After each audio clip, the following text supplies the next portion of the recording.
ചുറ്റും ആൾക്കാർ നോക്കുന്നത് കണ്ടെങ്കിലും ദേഷ്യം സഹിക്കാൻ വയ്യാതെ നരേഷിന്റെ കൈ ഒന്നുകൂടെ അവളുടെ നേരെ വീശി. പെട്ടെന്ന് ആ കൈയിൽ അവൾ പിടിച്ച് അയാളെ തുറിച്ചു നോക്കി. ആവശ്യമില്ലാതെ എൻ്റെ ശരീരത്തിൽ തൊട്ടാനുണ്ടല്ലോ. അയാളുടെ നേരെ കൈവിരൽ ചൂണ്ടി ദേഷ്യത്തോട് അവൾ അലറിയതും യാമിനി പകപ്പോട് അവളെ നോക്കിപ്പോയി. നരേഷ് അവളെ തുറിച്ചു നോക്കി. എന്താടി നിന്റെ നാവ് അടക്കി വെച്ചോ? നിന്നെ തല്ലിയപ്പോ നിനക്ക് വേദനിച്ചോ? എന്നാൽ ഇതൊന്നുമില്ല. ഈ ലോകം മൊത്തം ഇപ്പൊ നിന്നെ കണ്ടുകൊണ്ടിരിക്കുക. എങ്ങനെയാണെന്ന് അറിയുമോ? അയാൾ അവളെ നോക്കി പുച്ഛത്തോടെ പറയുമ്പോൾ കാര്യം മനസ്സിലാവാതെ യാമിനിയും അവളും അയാളെ സംശയത്തോടെ നോക്കി. എന്താ മനസ്സിലായില്ലേ? ഫോണെടുത്ത് നോക്ക്, അപ്പോഴറിയാം ഞാൻ പറഞ്ഞതിന്റെ അർത്ഥം. അവൾ പെട്ടെന്ന് ഫോൺ എടുത്തു. അപ്പോൾ തന്നെ കുറെ നോട്ടിഫിക്കേഷൻ വന്നു. എന്താണെന്ന് അതിൽ ക്ലിക്ക് ചെയ്തതും ഓപ്പണായ വീഡിയോ കണ്ട് അവളുടെ കണ്ണ് മിഴിഞ്ഞു വന്നു. സൗണ്ട് ഓഫ് അല്ലാത്തത് കൊണ്ട് അടുത്തുനിന്ന് യാമിനി അത് കേട്ട് അറപ്പോടെ മുഖം തിരിച്ചു. രേഷ്മ പെട്ടെന്ന് ഫോൺ ഓഫ് ചെയ്ത് അവരെ നോക്കാനാവാതെ മുഖം തിരിച്ചു. ഇപ്പൊ കണ്ടല്ലോ എന്തിനാ ഞാൻ ഇവളെ തല്ലിയതെന്ന്. കണ്ടില്ലേ അവളുടെ സ്വഭാവം? ഇവളെ കുടുംബത്തിൽ കയറ്റാൻ കൊള്ളില്ല. നമ്മുടെ മോനിന് ഇവളെ വേണ്ട. അയാൾ അവരെക്കൊണ്ട് പറഞ്ഞു നിർത്തിയതും രേഷ്മ പുച്ഛത്തോടെ അയാളെ നോക്കി. മോന് പിന്നെ മാന്യനാണല്ലോ. അവന്റെയും പണി ഇതൊക്കെ തന്നെയല്ലേ? പോരാത്തിന് പോലീസും പിടിച്ചു. ഞാൻ വേറെ പോയിട്ടുണ്ടെങ്കിൽ അത് അവനും അറിഞ്ഞോണ്ടാ, അല്ലാതെ പറ്റിച്ചല്ല.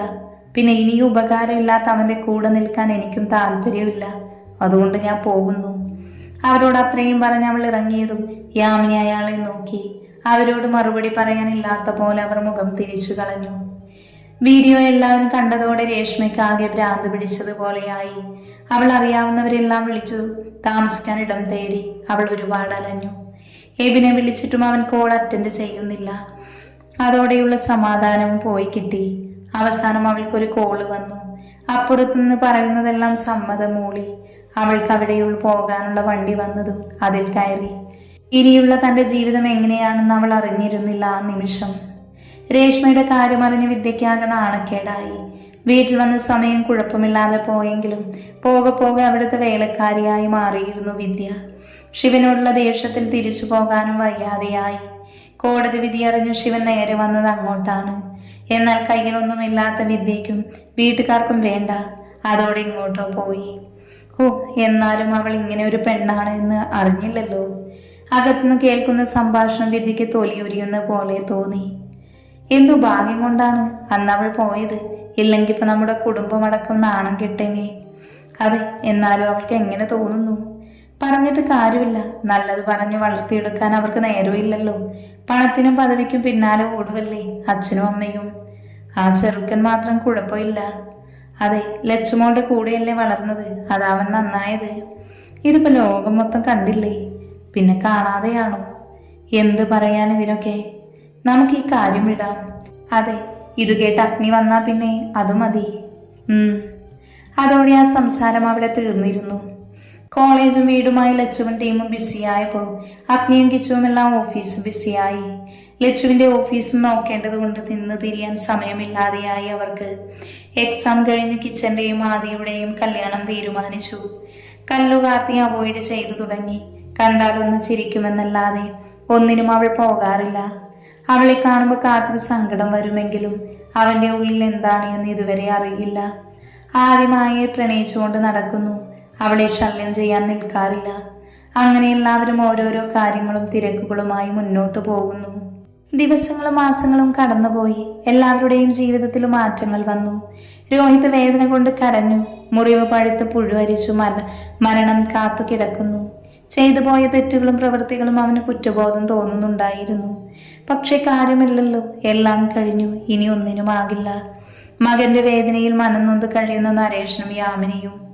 കമ്പനി ഓരോ ദിവസവും നഷ്ടത്തിലേക്ക് വീണുകൊണ്ടിരിക്കുവാണ്. എത്രയൊക്കെ നോക്കിയിട്ടും ഒന്നും ശരിയാകാതെ വന്നതും ആരോ പിന്നിൽ നിന്ന് കളിക്കുന്നുണ്ടെന്ന് അയാൾക്ക് തോന്നി.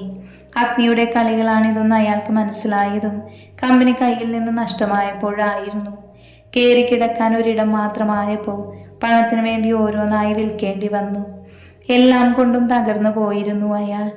വിദ്യ വീട്ടുകാരുടെ കുറ്റപ്പെടുത്തലും കഷ്ടപ്പെടലുമായി വയ്യാത്ത അവസ്ഥയിലായി. കയ്യിൽ പണമില്ലാത്തതുകൊണ്ട് ഇറങ്ങിപ്പോകാൻ പോലും പറ്റാത്ത അവസ്ഥ. അമ്മയ്ക്ക് പോലും ഇപ്പൊ തന്നെ വേണ്ട എന്ന് വിദ്യയ്ക്ക് മനസ്സിലായി. ശിവനെ കുറിച്ച് അറിവൊന്നുമില്ലാത്തത് കൊണ്ടൊന്നും ചെയ്യാനും പറ്റുന്നില്ല. രഞ്ജു പഠനത്തോടൊപ്പം ജോലിയായി പോകുന്നു. ഇടയ്ക്ക് ലച്ചുവിനെ വന്ന് കണ്ടു പോകാറുണ്ട്. അച്ഛനെയോ അമ്മയോ ചേച്ചിയോ അവന് വേണ്ട. അവരെ കുറിച്ച് അന്വേഷിക്കാനും പോകാൻ നിൽക്കാറില്ല. ശിവനെ കാണാതായതിനു പിന്നിൽ ആരാണ് എന്താണ് എന്ന് ഇതുവരെ ആർക്കും അറിയില്ല. ലളിത, ബശിയും രവിയും പ്രിയയും ശ്രേയയും ജയിലിൽ നിന്ന് ഇറങ്ങാനുള്ള ശ്രമത്തിലാണ്. അന്ന് അഗ്നിയെ ഹോസ്പിറ്റലിൽ വെച്ച് നാണം കെടുത്തിയതിന് അവളെ ഇറക്കി കളിച്ചത് രോഹിതാണ്. അതിനവൾക്ക് കൊടുത്തു. പോരാത്തതിന് അവൾ ഡ്രഗ്സ് വിൽപ്പനയുമുണ്ട്. അവൾക്കുള്ളത് കൊടുത്ത് അവളെ ജയിലിലാക്കി അഗ്നി. ഇതൊക്കെ അറിഞ്ഞ് രവി അഗ്നിക്കുന്നെതിരെ പണി കൊടുക്കാൻ നോക്കിയെങ്കിലും നടന്നില്ല. അതോടെ അയാൾ അടങ്ങി. ഇപ്പൊ ശ്രേയയെ പുറത്തിറക്കാനുള്ള ഓട്ടത്തിലാണ്. പണം എങ്ങനെ ഉണ്ടാക്കുമെന്നുള്ള ആലോചനയിലും. പഴയ അഹങ്കാരം ഒട്ടും മായാതെ ലളിത ഇപ്പോഴും അങ്ങനെ തന്നെ. പ്രിയ കുറച്ചടങ്ങിയെങ്കിലും മാറ്റമൊന്നുമില്ല. ചിറ്റയുടെ തറവാടിപ്പോ കല്യാണ തിരക്കിലാണ്. നാളെയാണ് കിച്ചുവിൻ്റെയും മാധുവിൻ്റെയും കല്യാണം. കാത്തിരിപ്പും വിരഹവും എല്ലാത്തിനും ശേഷം ഒത്തിരി സന്തോഷത്തോടെ അവരുടെ വിവാഹം. രണ്ടുപേരും ഒത്തിരി സന്തോഷത്തിലാണ്. അവരുടെ കൂട്ടുകാരും കുടുംബക്കാരും. അമ്പലത്തിൽ വെച്ച് താലികെട്ടും അതിനുശേഷം റിസപ്ഷൻ. അങ്ങനെയാണ് അറേഞ്ച് ചെയ്തിരിക്കുന്നത്. തറവാട്ടിൽ പോകാൻ അച്ഛൻ അഗ്നിയോടും ലച്ചുവിനോടും പറഞ്ഞുവെങ്കിലും കല്യാണം കഴിഞ്ഞ് അവർ ഒരുമിച്ച് പോകാമെന്ന് തീരുമാനിച്ചു. എല്ലാം ഓക്കെയാണെന്ന് ഉറപ്പുവരുത്തി അഗ്നി മുറിയുടെ അകത്തേക്ക് കയറി. കുറച്ച് കൂട്ടുകാരും ബന്ധുക്കളുമൊക്കെയായി വീട് മൊത്തം ആളുകളാണ്. തലേന്ന് കാര്യമായ പ്രോഗ്രാം ഒന്നും ഇല്ലെങ്കിലും ചെറിയ പാർട്ടി അറേഞ്ച് ചെയ്തിട്ടുണ്ട്. ലച്ചുവും കല്ലവും എല്ലാം താഴെയാണ്. ഫോൺ വന്നതുകൊണ്ട് മുറിയിലേക്ക് വന്നതാണ് അഗ്നി. ഒന്ന് ഫ്രഷായി താഴേക്ക് പോകാൻ തുടങ്ങിയപ്പോഴാണ് ലച്ചു വാതിൽ തുറന്ന് അകത്തേക്ക് വന്നത്. ദേവേട്ടൻ ഇവിടെ ഉണ്ടായിരുന്നു? ഞാൻ താഴേക്ക് വരാൻ തുടങ്ങുമായിരുന്നു. നീ എന്താ വന്നേ? വെറുതെ. അവൻ മൂളിക്കൊണ്ട് അവൾക്ക് അടുത്തേക്ക് വന്നതും ലച്ചു ഡോറടച്ച് അവൻ്റെ അടുത്തേക്ക് വന്നു. എന്താണ്? അവളെ ചുറ്റിപ്പിടിച്ചതും അവൾ അവനോട് ചോദിച്ചു. എന്താണ് ഉദ്ദേശമെന്ന്? പ്രത്യേകിച്ചൊന്നുമില്ല. എന്നാ വിട്ടേ, ഞാൻ പോട്ടെ. എന്തായാലും വന്നതല്ലേ, അപ്പോൾ ഒരു കിസ്സാകാം. അയ്യടാ. എന്തയ്യടാ, കുറച്ച് ദിവസമായി ഞാൻ പട്ടിണിയിൽ കിടക്കുക. പിന്നെ എല്ലാ ദിവസവും ഭക്ഷണം കഴിക്കുന്നുണ്ടല്ലോ. അത് വേറെ ഇത് വേറെ മോളെ. പതിയെ മുഖം കുനിച്ച് അവളുടെ ചുണ്ടുകൾ കടിച്ചു നുണഞ്ഞെടുത്തു അവൻ. അവൾ പിടഞ്ഞുകൊണ്ട് അവനെ മുറുക്കെ പുണർന്നുപോയി. അവൻ്റെ കൈകൾ അവളുടെ ഇടുപ്പിലൂടെ തലോടി മാറിനെ ഞെരിച്ചുടച്ചു. അവളൊന്ന് ഉയർന്നു പൊങ്ങിയിരുന്നു. അവൻ്റെ കൈയിൻ്റെ തണുപ്പും AC-യുടെ തണുപ്പുമെല്ലാം അവൾക്ക് സഹിക്കാവുന്നതിനും അപ്പുറമായി. അതിനേക്കാളേറെ അവൻ ആഴ്ന്നിറങ്ങുന്ന തൻ്റെ അതിരം ഞെരിച്ചുടക്കുന്നു എന്ന് തോന്നി അവൾക്ക്. അവൻ്റെ ചുംബനത്തിൽ അവളും മതിമറന്നുപോയി. അത്രത്തോളം തീവ്രമായിരുന്നു അവൻ്റെ ചുംബനം. അവളുടെ കൈ അവൻ്റെ മുടിയിൽ പിടുത്തമിട്ടു. ചുംബനം വന്യമാകാൻ തുടങ്ങിയതും അവൾ പിടഞ്ഞുകൊണ്ട് അവൻ്റെ പിടി അതോടെ അവളിൽ മുറുകി. ഇനിയും തുടർന്നാൽ ശ്വാസം കിട്ടില്ല എന്ന് മനസ്സിലായതും അവൻ 2 ചുണ്ടുകളും ഒരുമിച്ച് നുണഞ്ഞു വിട്ടു. കഴുത്തിലായി മുഖമമർത്തി അവൾ കിതച്ചുകൊണ്ട് അവൻ്റെ മുടിയിൽ പിടിച്ചു മുഖം ഉയർത്തി കൊടുത്തു. അവൻ്റെ ആദരം കഴുത്തിലൂടെ ഒഴുകി നടന്നു. പതിയെ കഴുത്തിൽ നിന്ന് മാറിലേക്ക് എത്തിയതും അഗ്നി, വാതിലാരോ തട്ടി വിളിച്ചു. അവൾ ഞെട്ടിക്കൊണ്ട് അവനെ പിടിച്ചു മാറ്റാൻ ശ്രമിച്ചു. അഗ്നി ഇതൊന്നും അറിയാതെ ചുംബനത്തിലാണ്. ദേവേട്ട, ആരോ വിളിക്കുന്നു. അവനൊന്ന് മൂളിക്കൊണ്ട് മുഖം ഉയർത്തി. വിയർത്തു നിൽക്കുന്നവളെ കാണാൻ അവൻ എന്തൊക്കെയോ തോന്നിപ്പോയി. അവളെ കൂടുതൽ അറിയാൻ, അവളുടെ പെണ്ണിനെ ഉണർത്താൻ, അങ്ങനെ പലതും അവൾക്ക് തോന്നിപ്പോയി. അവളുടെ ഓരോ അണുവിലും അവൻ്റെ ആദരം കൊണ്ട് ചുംബിക്കാൻ അവന് ആഗ്രഹിച്ചു പോയി.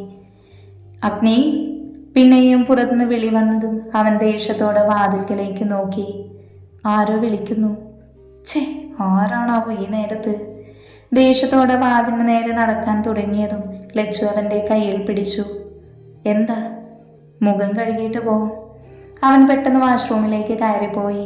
ലച്ചു പെട്ടെന്ന് മുഖം തുടച്ചു. അപ്പോഴേക്കും അഗ്നി വന്ന് അവളെ നോക്കിയിട്ട് ഡോറ് തുറന്നു. അച്ഛനെ കണ്ടതും അവൻ എന്താന്ന് പോലെ നോക്കി. നിന്നവിടെ തിരക്കുന്നു. അവനൊന്ന് മൂളിക്കൊണ്ട് മുന്നോട്ട് നടന്നതും അച്ഛനും കൂടെ നടന്നു. ലച്ചു ഫ്രഷായി പുറത്തേക്കിറങ്ങി. കല്ലു എല്ലാവരുടെയും കൂടെ കളിച്ചും ചിരിച്ചു നടക്കുവാണ്. കാർത്തി കാണുന്നുണ്ട്. എന്നാൽ അവനെ അവൾ നോക്കുന്ന പോയിട്ട് അവനെന്നൊരാൾ അവിടെ ഉണ്ടെന്ന് പോലും ശ്രദ്ധിക്കുന്നില്ല. അങ്ങനെ ആരൊക്കെയോ വന്ന് പോയതും ഭക്ഷണം കഴിച്ചും സമയം പോയി. എല്ലാവരും മുറിയിലേക്ക് പോയി. നാളെ രാവിലെ എഴുന്നേൽക്കണമല്ലോ. കിച്ചു മുറിയിലെത്തി ആദുവിനെ വിളിച്ചു. ഭക്ഷണം കഴിച്ച് മുറിയിലേക്ക് വന്ന് ഡ്രസ്സ് മാറ്റി ഫ്രഷായി വന്ന് കിടന്നപ്പോഴാണ് ഫോൺ റിങ് ചെയ്തത്. ആദ്യം ആരാണെന്ന് നോക്കി കിച്ചേട്ടനെന്ന് കണ്ടതും ചിരിയോടെ കോൾ അറ്റൻഡ് ചെയ്തു. പെണ്ണെ, എന്തോ? തിരക്കെല്ലാം കഴിഞ്ഞു? വന്ന് കിടന്നു. ഞാനും. കാത്തിരിപ്പ് നാളെ അവസാനിക്കുമല്ലേ? അതെ, ഒത്തിരി വേദനിച്ചല്ലേ? ഇനി സന്തോഷം മാത്രമേ ഉണ്ടാകൂ. എനിക്ക് ഏട്ടൻ്റെ കൂടെ ജീവിച്ചാൽ മതി. അതിൽ സന്തോഷമായാലും സങ്കടമായാലും കുഴപ്പമില്ല. ജീവിതമല്ലേ, എപ്പോഴും സന്തോഷം മാത്രമല്ലല്ലോ. എന്നാൽ ഞാനായി നിന്നെ വേദനിപ്പിക്കില്ല. ഉറങ്ങിക്കോ, നാളെ സുന്ദരിയായി വാ. ഏട്ടനും. Good night. ഗുഡ് നൈറ്റ് ഏട്ടാ. ഫോൺ വെച്ച് അവൻ്റെ ഓർമ്മയിൽ അവൾ കണ്ണുകളടച്ചു. പിറ്റേന്ന് കണ്ണുകളടച്ച് തൊഴുതവൾ പ്രാർത്ഥന കഴിഞ്ഞ് കണ്ണു തുറന്നു. ദീപങ്ങൾ തെളിഞ്ഞു നിൽക്കുന്ന ദേവി സന്നിധിയിൽ അവൾ കണ്ണു നിറച്ചു നിന്ന് പ്രാർത്ഥിച്ചു. മുഹൂർത്തമായി. പൂജാരി വിളിച്ചു പറഞ്ഞതും അവൾക്കടുത്തായി കിച്ചുവും വന്നു നിന്നു. നടയിൽ തൊഴുത് പരസ്പരം നോക്കിയവർ. നിറഞ്ഞ ചിരിയോടെ അവർ നിന്നു. അപ്പോഴേക്കും താലമായി പൂജാരി വന്നു. ഇന്ദ്രച്ചൻ താലത്തിൽ നിന്ന് താലിയെടുത്ത് കിച്ചന് കൊടുത്തു. താലി കെട്ടിക്കോളൂ. പൂജാരി പറഞ്ഞതും താലി നെഞ്ചിൽ വെച്ച് കണ്ണടച്ച് പ്രാർത്ഥിച്ച് ആദുവിന് നേരെ നീട്ടി. അവൾക്ക് പുറകിൽ നിന്ന് മുടിമുക്കി കല്ലു സഹായിച്ചു. കണ്ണുകളടച്ച് കൈകൂപ്പി പ്രാർത്ഥനയോടെ നിന്നു ആദു. കിച്ചു 3 വട്ടം കെട്ടി അച്ഛൻ നീട്ടിയ സിന്ദൂര ചെപ്പിൽ നിന്നും കുറച്ചെടുത്ത് അവളുടെ നെറുകയിൽ ചാർത്തി നെറ്റിയിൽ ചുംബിച്ചു. ആദുവിൻ്റെ കണ്ണുനീർത്തുള്ളി പുറത്തേക്കൊഴുകി. അവനത് തുടച്ചു കൊടുത്തു. ചടങ്ങെല്ലാം കഴിഞ്ഞതും ഫോട്ടോ എടുപ്പായിരുന്നു. അമ്പലക്കുളത്തിലും പുറത്തുമെല്ലാമായി അവരുടെ ഫോട്ടോ എടുത്തു. പിന്നെ നേരെ പോയത് വർമ്മ ഗ്രൂപ്പിന്റെ ഓഡിറ്റോറിയത്തിലേക്കാണ്. ബാക്കി പ്രോഗ്രാം അവിടെയായിരുന്നു. കാറിൽ കയറിയപ്പോൾ മാത്രം ആദു അച്ഛനെയും അമ്മയെയും ഒന്ന് നോക്കി. ആദ്യ നിറഞ്ഞ കണ്ണുകളോടെ അവളെ യാത്രയാക്കിയിരുന്നു. കാറിൽ പോകുമ്പോഴും അവളിൽ സങ്കടമൊന്നുമില്ലായിരുന്നു. കാരണം ഒത്തിരി വേദനിച്ചാണ് ഇതുവരെ എത്തിയത്. അതിൻ്റെ എല്ലാ സന്തോഷവും അവളിലും അവനിലും ഉണ്ടായിരുന്നു. കൈകൾ പരസ്പരം കോർത്ത് ചിരിയോടെ അവർ ഇരുന്നു. നീ ഹാപ്പിയാണോ? ഒത്തിരി. നിറഞ്ഞ കണ്ണോട് അവൾ അവനെ നോക്കി. അവളെ തന്നിലേക്ക് ചേർത്ത് പിടിച്ചു. വർമ്മ ഗ്രൂപ്പിന്റെ ഓഡിറ്റോറിയം എത്തിയതും അവരെ ഡ്രസ്സ് മാറാൻ കൊണ്ടുപോയി. കുറച്ച് സമയത്തിനുള്ളിൽ ക്ഷണിക്കപ്പെട്ട അതിഥികൾ എത്തി തുടങ്ങി. ബിസിനസ് രംഗത്തു നിന്നും രാഷ്ട്രീയത്തിൽ നിന്നും ഒരുപാട് പേരുണ്ടായിരുന്നു. ബന്ധുക്കളും കൂട്ടുകാരും. അങ്ങനെ ആകെ മൊത്തം തിരക്കായി. സ്റ്റേജിലേക്ക് ചെക്കനും പെണ്ണും വന്നതും പിന്നെ കേക്ക് കട്ട് ചെയ്തു പരസ്പരം കൊടുത്തു. അതിനുശേഷം ഫാമിലി കൂടെ നിന്ന് ഫോട്ടോ എടുത്തു. പിന്നെ അങ്ങോട്ടൊന്നിരിക്കാൻ പോലും ആവാതെ തിരക്കായിരുന്നു. ഫോട്ടോ എടുക്കലും ഗിഫ്റ്റ് കൊടുക്കലും ഓരോരുത്തരായി വന്നുകൊണ്ടിരുന്നു.